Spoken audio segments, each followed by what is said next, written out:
Ok, muito bem.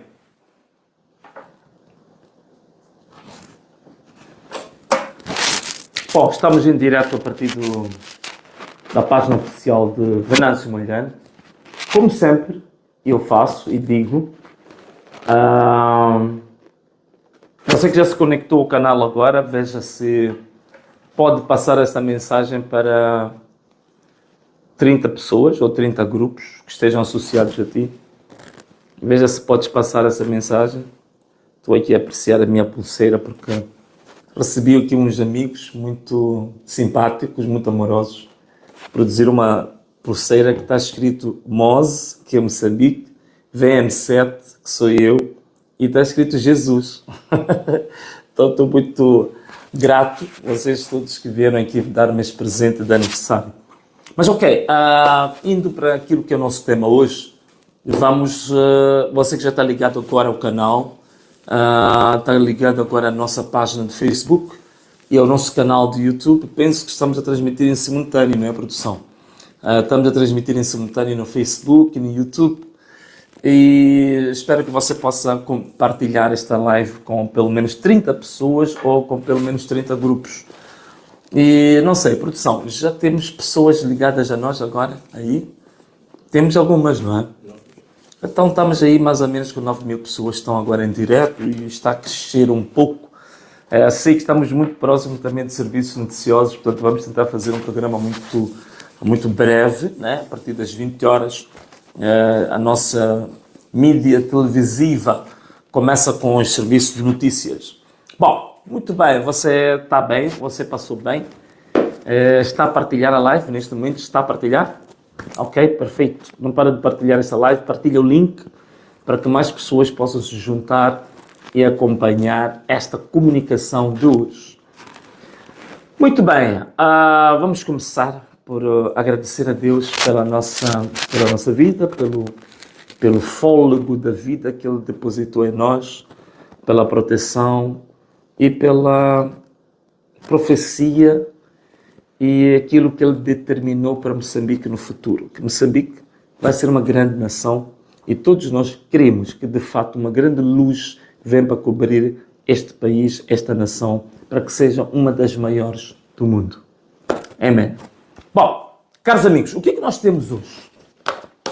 Hoje vamos falar sobre alguns aspectos importantes. Eu sei que você quer falar um pouco sobre as portagens das medidas, mas antes de falarmos das medidas e das portagens, eu queria que a gente falasse de alguns temas um pouco, vamos lá dizer assim, não vou dizer polémicos, mas um pouco preocupantes, não é? Sobretudo este comunicado, né? Este comunicado que saiu da PGR, vejo que algumas pessoas estão um pouco amedrontadas e é realmente um pouco triste que a PGR tinha que ser um veículo de meter terror às pessoas, quando a PGR, na verdade, até devia ser um meio de conforto para os moçambicanos, para os cidadãos, no sentido de que a PGR que é o garante, né, da ordem, do cumprimento da Constituição e das leis. É o chamado advogado do povo ou advogado do Estado. Então, mas é o contrário. Agora a nossa PGR, não sei se temos uma imagem do comunicado que nós recebemos, que já está nas redes sociais, do comunicado da PGR aí. Penso que sim, temos aí o comunicado da PGR, penso que muita gente viu. Bom, não vamos ler este comunicado todo ele, mas em linhas gerais, né? Para aquele que não leu, este comunicado surge no âmbito das medidas, das 30 medidas de curto prazo, não é? Ou de curtíssimo prazo, dos primeiros 100 dias deste mandato. E este comunicado da PGR, que por acaso na parte inicial até eu gostei, fizeram uma citação muito boa do nosso decreto, né, do nosso Jornal do Povo, fizeram uma citação muito boa, muito precisa, das melhores partes deste texto, e que de facto faz um enquadramento do que se passa, que é um decreto com 30 medidas para a estabilização social, por aí fora. Bom, perfeitamente. Mas depois, no fim, não sei, a produção, você consegue mostrar a última página? Essa última página já fala de que se trata de ilícitos criminais, diz que isto é um crime, que isto pode ser passível de haver um processo, portanto, ameaças, né? Ameaças. Bom, mas não é a primeira vez que a PGR ameaça, né? Desde que nós começamos este processo das manifestações, há um festival de comunicações, de comunicados da PGR a ameaçar. Infelizmente, nós mandamos uma carta para a PGR que era para saber exatamente uma informação sobre os crimes em concreto que a PGR me acusa, mas hoje passa mais de um mês, a PGR ainda não respondeu a nossa carta. Portanto, mas o que eu queria dizer aqui, para algumas pessoas não ficarem baralhadas com isto? Primeiro, não constitui nenhum ilícito, não constitui absolutamente nenhum crime. Eu vou explicar muito rapidamente de que se trata. Primeiro, a PGR diz que os atos do Presidente da República, não é?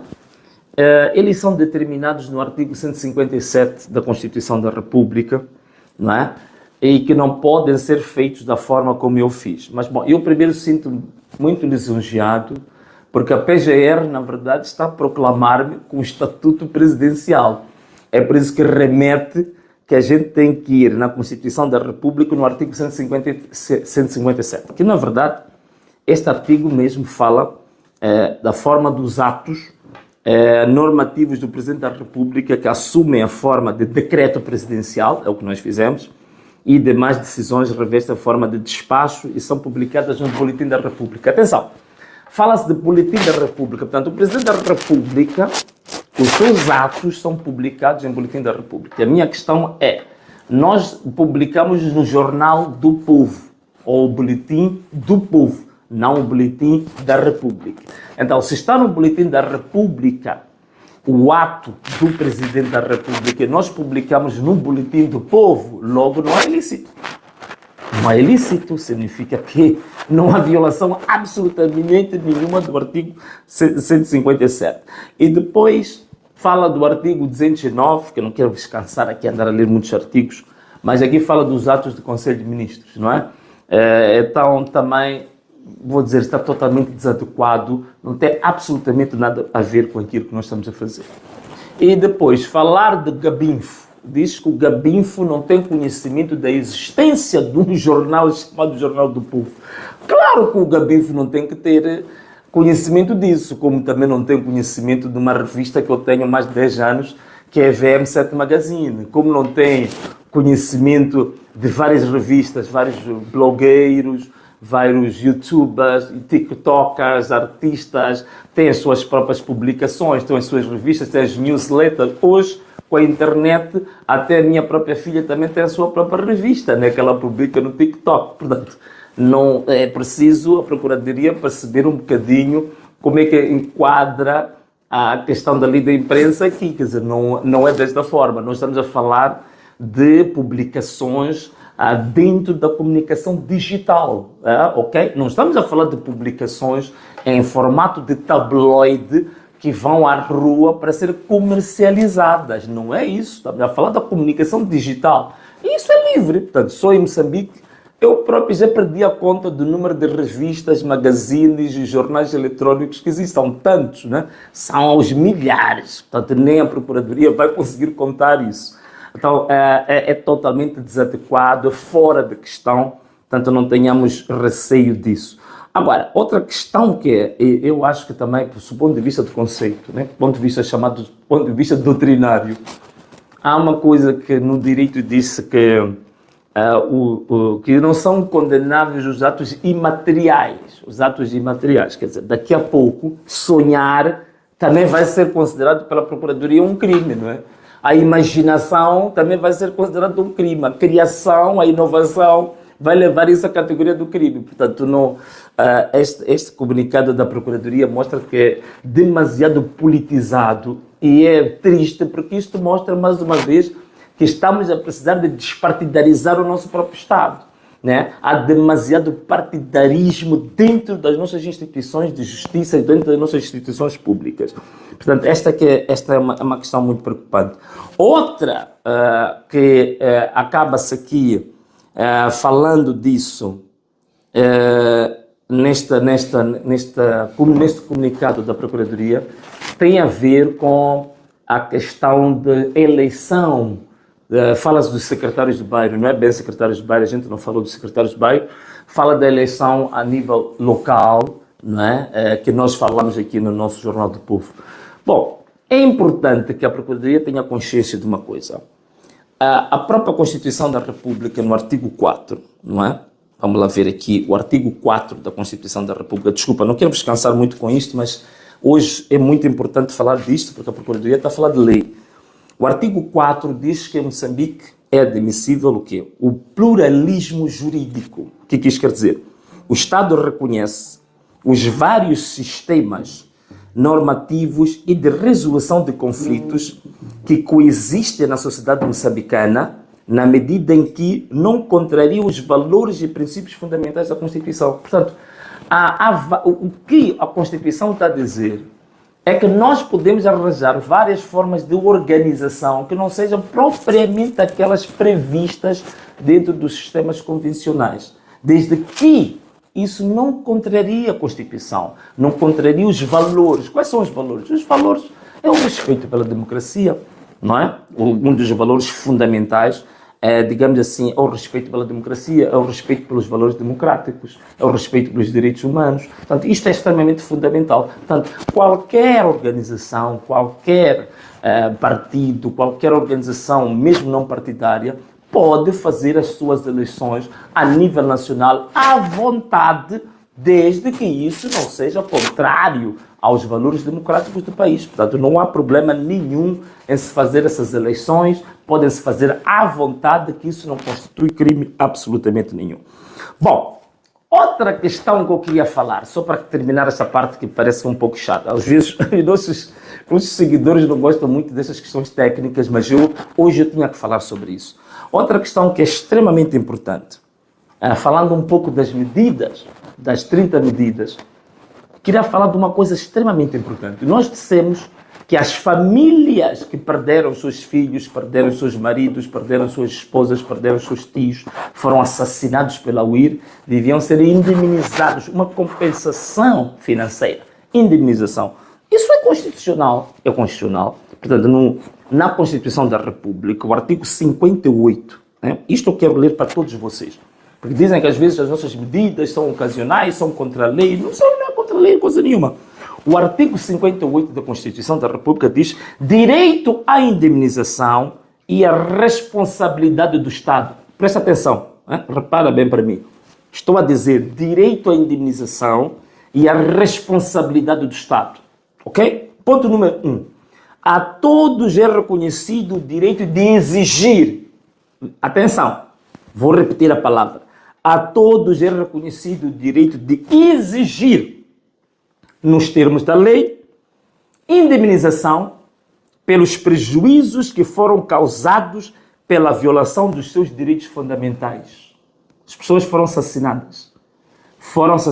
Muitas delas nem estavam a manifestar. Ou se estivessem a manifestar, estavam dentro de um direito fundamental à manifestação. Então, elas têm o direito de exigir a indemnização do próprio Estado. Ponto número 2. O Estado, atenção, você que está em casa, atenção que estou a dizer. Abre bem os seus ouvidos, abre bem os olhos, olha para mim. 2. O Estado é responsável pelos danos causados por atos ilegais dos seus agentes.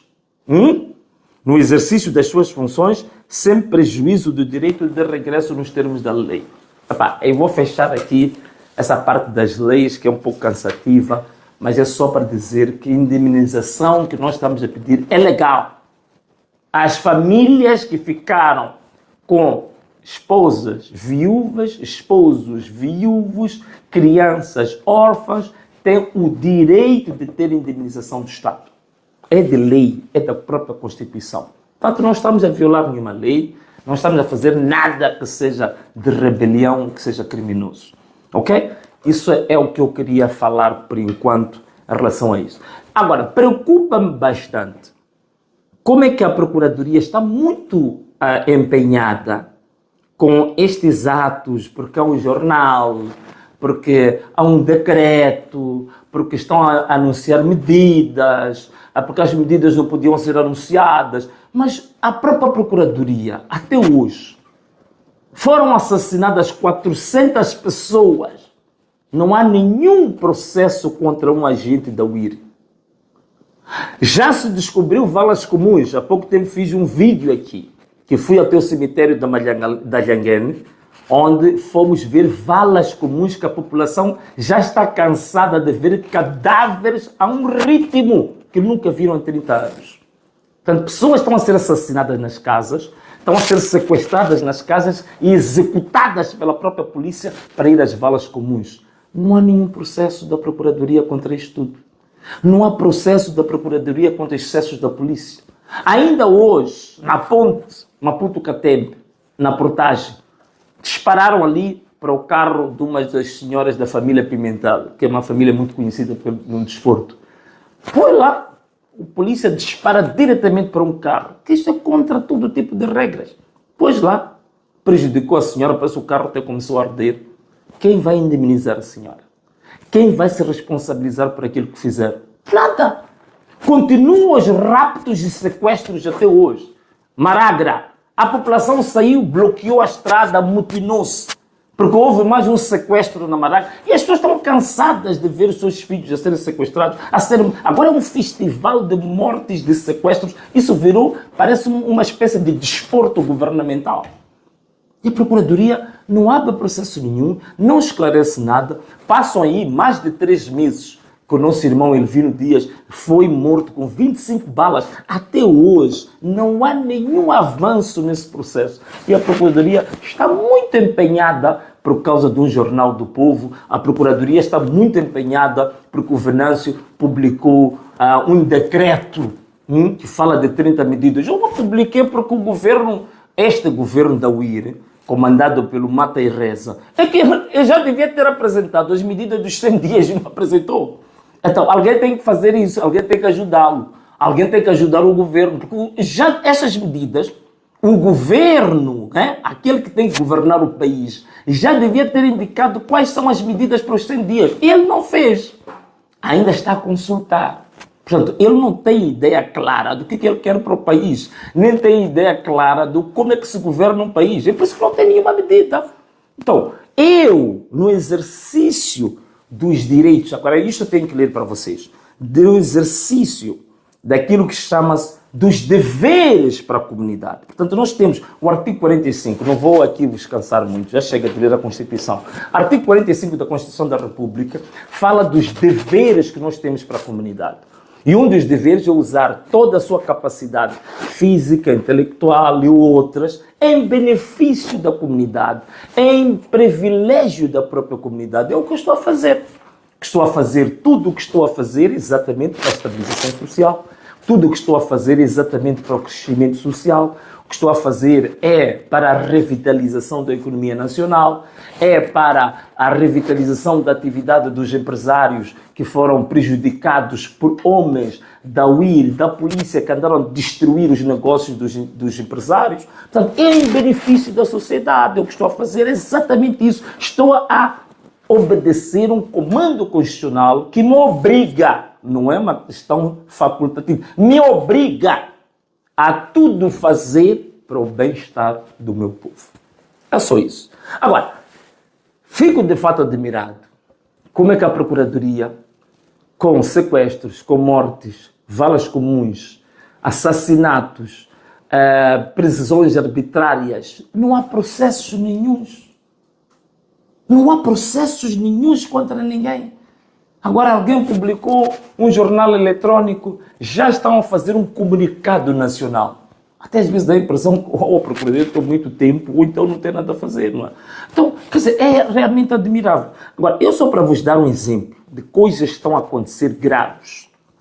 Dentro da nossa organização política, né, que é uma parceria entre a CAD e o Podemos, nós estamos a ter sequestros e mortes a nível do país inteiro. Eu só vou dar alguns exemplos, que não há processo, não há nada. Por exemplo,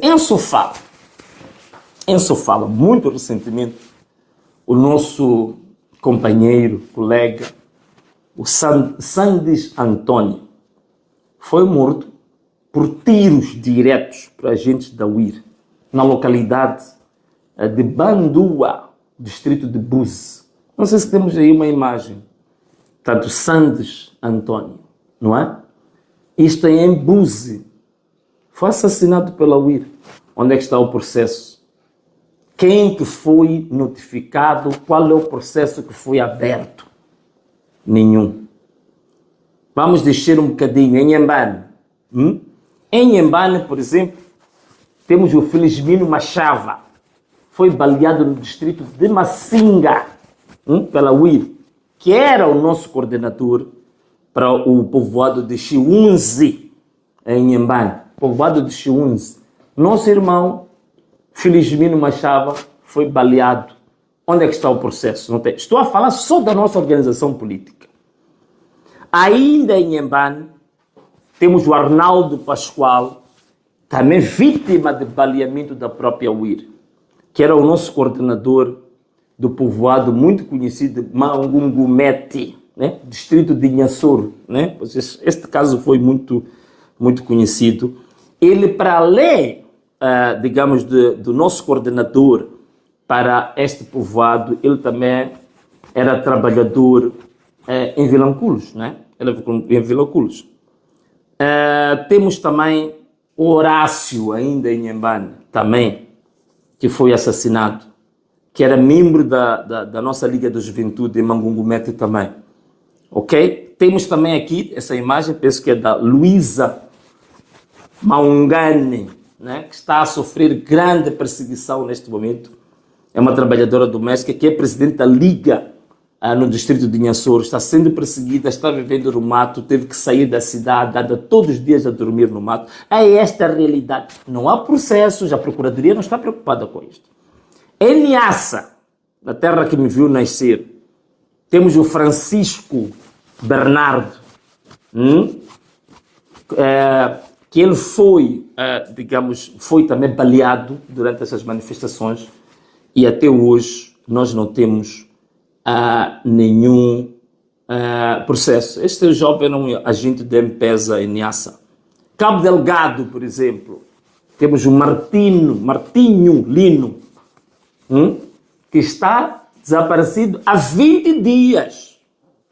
Está sequestrado há 20 dias pela polícia, que era o nosso mobilizador no distrito de Namuno, em Cabo Delgado, desaparecido há 20 dias. 20 dias desaparecido. Não é? Temos também o Eduardo Pascoal, né? Que foi também sequestrado e também anda desaparecido, que era o chefe do Departamento de Estatísticas em Pemba, em Cabo Delgado.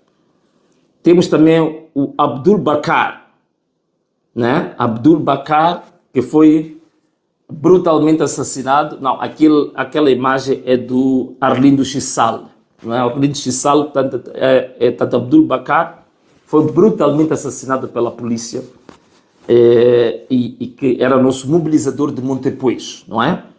Agora podemos ver a imagem do Arlindo Chissal, que é muito conhecido. Arlindo Chissal, exatamente. Aqui temos a imagem do Arlindo Chissal, é muito conhecido, uma pessoa muito conhecida. Curiosamente também tinha uma publicação, tinha um jornal online, que durante a campanha toda a gente viu que ele fez grandes denúncias sobre os esquemas das fraudes, como é que as fraudes eram feitas. Este senhor também foi sequestrado e quase um mês que anda desaparecido. Portanto, aqui estão alguns exemplos práticos, estou a falar da nossa organização política, de sequestros, de mortes, de assassinatos, que não há processo nenhum, não há comunicado nenhum da Procuradoria, mas um simples jornal, não é? Quer dizer, estou a ver que também começa então simples, né? Está a criar muito barulho. Um simples jornal, um pequeno decreto, a Procuradoria já veio fazer um anúncio público. E tudo isto por quê? Porque aos membros do Partido Frelimo, aos membros do governo, estão autorizados a cometer ilícitos, a cometer crimes, a balear, a sequestrar, a fazer de tudo. E isso é passado apenas uma mãozinha e um carinhozinho a quem fez isso. Aos outros membros. Imaginem vocês uma ideia. Esta granada de gás lacrimogéneo que foi disparado no carro desta menina da família Pimentel. Imagina se fosse ela a fazer um disparo daqueles ou a partir o vidro do carro da UIR. Vocês estão a imaginar o que ia acontecer com ela? Hã? Era para ser agredida violentamente, levada à cadeia, ia ser torturada e tudo mais. Mas ao ir, pode disparar para um cidadão, pode tirar a vida de um cidadão, não há processo, não há absolutamente nada. E contava-se que este governo, diz que aparentemente é um governo de um jovem, não sei o que, seria diferente. Não, eu já disse, é o governo de mata e reza. Porque no próprio dia da tomada de posse, 3 jovens, vocês viram, mostramos as imagens, só na Machava Sossimol, 3 jovens foram assassinados na mesma zona no próprio dia da tomada de posse. Eu achei muito impactante o depoimento de uma das irmãs dos jovens que diz assim, no dia que estavam a tomar posse, afinal estavam a tomar posse com o sangue do meu irmão. Estavam a balear, a matar o meu irmão, enquanto jorrava o sangue do meu irmão, eles estavam a tomar posse. É por isso que a gente diz que é o mata e reza, porque depois da tomada de posse foi a um culto interreligioso, depois de ter assassinado vários jovens e pôs-se lá a rezar. E como Bacela ainda mandou prender um pastor, porque o pastor disse que arrependimento passa por devolver aquilo que se roubou. E o que se roubou? Foram votos. Então mandaram-lhe prender. Portanto, num culto de arrependimento. Portanto, este é o governo do Mata e Reza. Bom, mas ainda para falar do Mata e Reza, vamos agora falar um bocadinho sobre este desgoverno, não é? Agora temos aí... mas olha, só para terminar, vamos, antes de entrar nisto, as pessoas, eu sei que algumas pessoas estão a perguntar, e agora o que se faz? Agora não há que fazer nada. As medidas estão determinadas, são 30 medidas para 3 meses e 10 dias, portanto 100 dias. É para ser cumprido, não há outra coisa a dizer. O que está ali escrito, está escrito. Às vezes hoje as pessoas, qual é o passo a seguir? Não há passo a seguir. As medidas foram decretadas, é para serem cumpridas. Acabou, ponto final. Não há outra coisa, tá bom? Fechamos o capítulo das medidas. Agora vamos falar um bocadinho do desgoverno. O desgoverno, como vocês sabem, nós anunciamos as 30 medidas para os primeiros 100 dias. Exatamente por quê? Porque estamos num desgoverno, estamos à deriva, não é? Então, como estamos à deriva, nós temos que ajudar o país. Então, é por isso que tiramos as 30 medidas que vão orientar o país, pelo menos em medidas de curto prazo, para aliviar a dor e o sofrimento do povo. Agora, nós temos aqui um caso muito interessante. Quer dizer, quando nós dizíamos que nos preparamos para governar este país, é que nós tínhamos um plano. É que nós tínhamos feito um manifesto. Nós tínhamos feito um estudo de como é que o governo, o Estado está organizado. Agora, as pessoas, empurradas pela UIR, empurrados pelo Conselho Constitucional, empurrados pela CNE, chegam lá para governar, não sabem como dar o primeiro passo. É por isso que toma posse no dia 15, só 2 dias depois, no dia 17, é que anuncia um governo, mas um governo, perdoem, coxo, um governo incompleto, um governo fragmentado. Quer dizer, isto é aquilo que a gente brincava antigamente, a gente dizia, estamos a brincar que às escondidas, né? Você andava no escuro à procura de alguém para ver se você lhe localiza para depois ser ele a procurar os outros. Quer dizer, é um governo que está a andar às apalpadelas, quer dizer, não sabe exatamente o que fazer, não tem nenhum plano concreto do que quer fazer para o país. Então, o que está a fazer? Está a testar. Ainda hoje conversava com um amigo, dizia assim, este é o governo de que vamos ver lá à frente, quer dizer, depende, como se diz em Xangana, as pessoas me permitem, se está vonega com Alan, quer dizer, o que interessa é ir avançando, há de se ver lá à frente, mas não há plano. Só para vocês entenderem, nos primeiros 100 dias que deviam anunciar medidas em concreto para aliviar a dor e o sofrimento do povo, a única medida indicada por este governo, o governo de Mata e Reza, apenas medidas para separar e para fundir ministérios. E diz que a ideia é reduzir o tamanho dos ministérios. Reduziu? Vamos lá ver. Antes, Moçambique tinha 17 ministérios. Tinha 3 secretarias de Estado.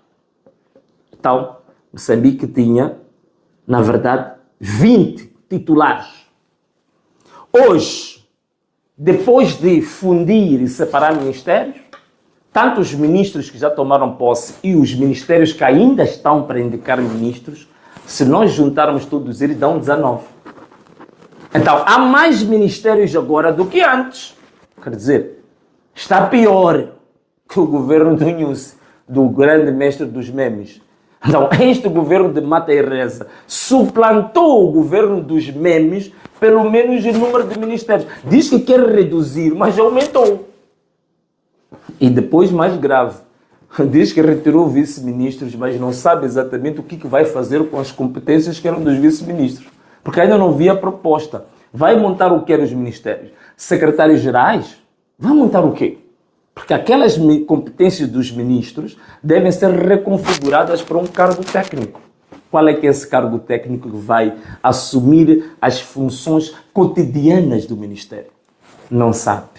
Também não tem como saber, porque tudo indica que mesmo o discurso da tomada de posse dá de perceber que foi entregue à última hora. Acho que os assessores ficaram a noite toda sem dormir, a madrugada, conseguiram, acho que 1 hora antes da tomada de posse, correram, foram lhe entregar um papel. É por isso que aquele mesmo papel não tem nada a ver com o manifesto que o Partido Frelimo apresentou. Não tem absolutamente nada a ver com a campanha que o próprio Partido Frelimo apresentou durante 45 dias. Portanto, é uma coisa totalmente improvisada, não é? Aquilo que a gente diz, há de se ver lá à frente. Chitavoneca, lá à frente. É avançar só. Queremos só governar. Então, o resultado está aqui. E é por isso mesmo que há ministérios que foram extintos. E aqui agora não sei como é que isto vai ser resolvido. Agora tem o Ministério do Trabalho, que foi acrescentado Gênero e Ação Social. Mas, ao mesmo tempo, o Ministério da Criança e Gênero não foi extinto. Então, vamos ficar com 2 ministérios com as mesmas competências. Agora, como é que vai fazer isso, Sr. Mata e Reza? Como é que vai resolver esse assunto? Temos 2 ministérios com as mesmas funções e um deles não foi extinto. Como é que vai ser resolvido isto? Quer dizer, é isto de fazer de forma trabalhada. Eu, no lugar dele, não ia correr nos primeiros 100 dias, andar a fazer fusão de ministérios. Ministérios é uma coisa complexa, precisa de um estudo muito pormenorizado para você entender como é que vai reestruturar o ministério. Não é fazer ao acaso. Como está a ver, talvez anunciando algumas medidas que o BVMC andou a falar, se calhar vou ganhar fama. Eu não estou a ganhar fama ocasionalmente. Eu fui construindo as ideias ao longo de vários anos. Fui estudando os assuntos. Não é ao acaso. Não é como julgar, como é que é? Zoto. Vocês estão a correr, encontrei o Zoto. Não é isso. Estamos a falar de coisas sérias, de coisas do Estado. Não? Outra coisa. Faltam agora 7 ministros. Até esta altura, faltam 7 ministros. Passam praticamente quantos? Cerca de 10 dias, né? Estamos no dia 27, né? Quase 10 dias. Mas há 7 ministérios que ainda não têm ministro. E depois, as prioridades que foram faladas durante a campanha não foram essas que foram indicadas como os primeiros ministros que foram indicados. Estamos para ir agora ao ano letivo. Ministro da Educação, como é que é? E a educação neste momento está uma lástima e a gente sabe todos os problemas que a educação teve. Estamos agora a sair da época chuvosa. Os leitos dos rios a transbordar, barragens, diques a serem arrebentados. Onde é que está a parte das obras públicas? Não temos. Estamos a ter agora, recentemente, agora corrigiram com o Ministro da Saúde, mas estamos a ter problemas muito sérios com a saúde e não tínhamos Ministro da Saúde.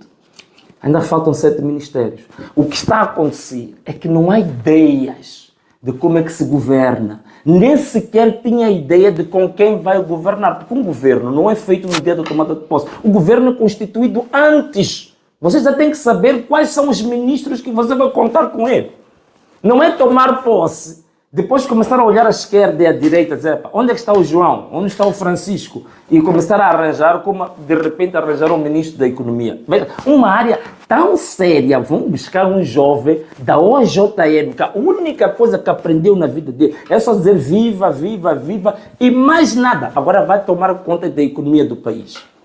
E a gente conhece esse jovem, já vi vários comentários deles em programas de economia, desculpa lá, conceitos básicos da economia, quer dizer, zero à esquerda, mas vai tomar conta da economia do país. Quer dizer, onde é que a gente vai com isto?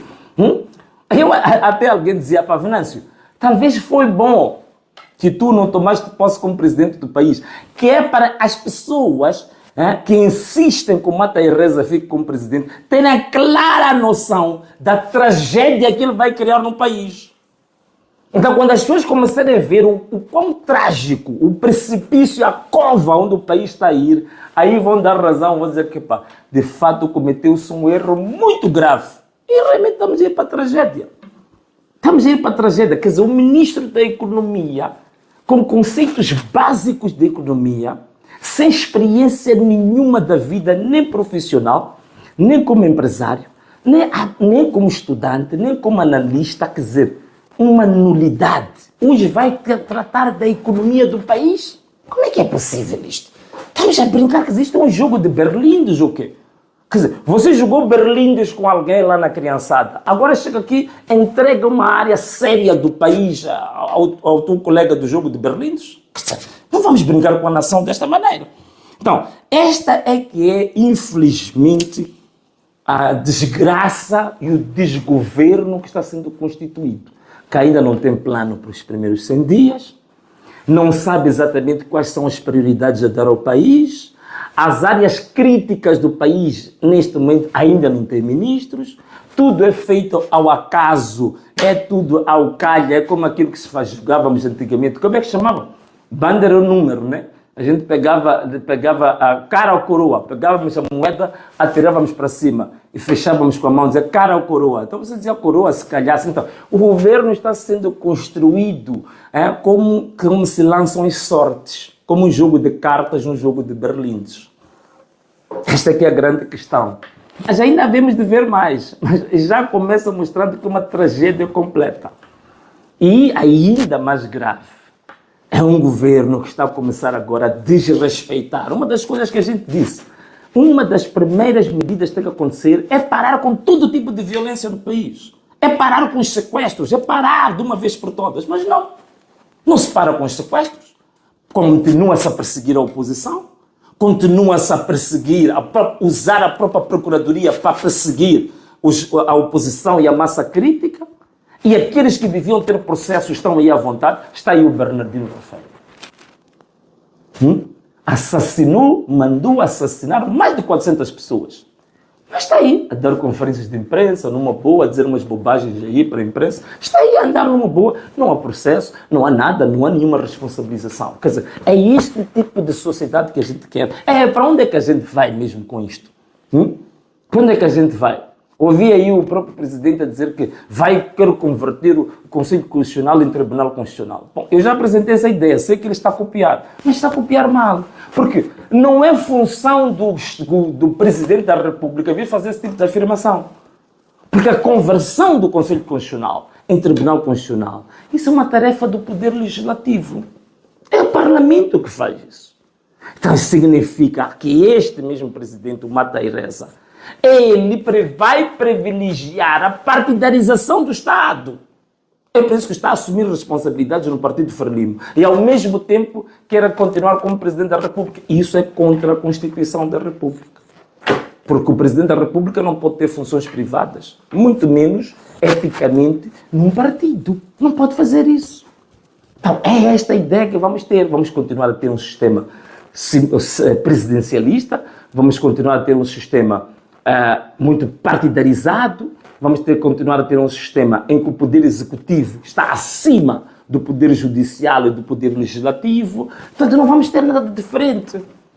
Não vamos ter nada de diferente, meus irmãos. Por isso, continuemos firmes nas nossas medidas dos 30 dias. Os próximos 100 dias As medidas que o povo identificou são essas que nós temos que ter foco. Porque este governo não tem ideias. Este governo está a andar às escondidas. Este governo está a jogar berlindes. Este governo ainda quer jogar Zoto. Então, é melhor realmente termos atenção às 30 medidas do governo do povo que já foram anunciadas e que não há ninguém neste momento que diga que não são as maiores prioridades. Portanto, são as coisas que o povo mais precisa para nós termos estabilização social aqui nos próximos 3 meses e 10 dias. Portanto, meus irmãos, esta foi a live que nós fizemos hoje, dizendo que estamos firmes nas nossas 30 medidas, no decreto presidencial do governo do povo que foi anunciado, e vamos continuar para frente. Firmes, estamos a controlar. Indicamos que em 3 semanas queremos que os que foram detidos injustamente nas manifestações têm que ser soltos. Devem ser libertos. Devem ser libertos. Estamos a controlar isso. O povo está a controlar isso. E vamos continuar a monitorar isso. E isso deve ser feito nesse período. Está bem? Muito bem. Caros amigos, foi compatriotas, meus irmãos, minhas irmãs, minhas queridas, meus queridos, amados e amadas. Muito obrigado pela vossa audiência, pela vossa paciência. Não há mais nem menos do que dizer o quê? Anamalala. Um forte abraço. Um beijo e tchau.